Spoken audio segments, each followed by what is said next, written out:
Mapagpalang araw po sa ating lahat. Ako po si Emmanuel Ondes Alejandre. Ito po ang aking daily devotion para sa ngayong November 22.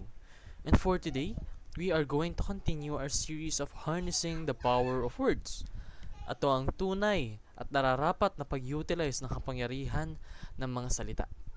And for today, we are going to focus on speaking with integrity. May kita natin ito sa Ecclesiastes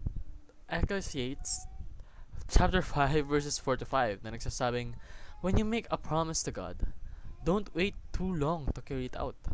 He isn't pleased with foolish people. So do what you have promised. It is not good to make a promise and not keep it. It is better to make no promises at all. So sa Tagalog, kung mangangako ka sa Diyos, tuparin ito agad. Hindi siya nalulugod sa taong mangmang. Kaya tuparin mo ang iyong pangako sa Kanya. Mabuti pang huwag ka ng mangako kaysa mangangako ka at hindi mo tutuparin. So, sinasabi po rito na kapag ikaw nag-promise ka, lalong-lalo na sa ating Panginoon, totohanin mo. Because words are only powerful when they are true. Kung yung salita mo is hindi naman totoo, they mean nothing. Walang weight yung salita mo dahil you have no integrity. The messenger is just as important as the message, no? Whoever so speaks with integrity is powerful. Dahil alam ng mga tao na yung taong yon is trustworthy. Na yung sinasabi niya is tutuparin niya talaga. Just like our God.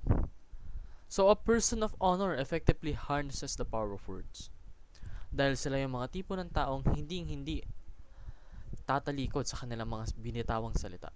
So promise only what you can fulfill, and fulfill what you promise. Mean what you say and say what you mean.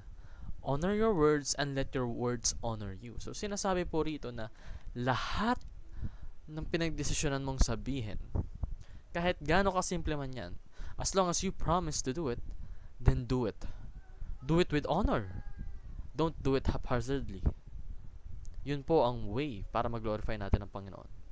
Yun lamang po ang aking daily devotion. Maraming salamat sa pakikinig. Pagpalain po tayong lahat and let us all give glory to God.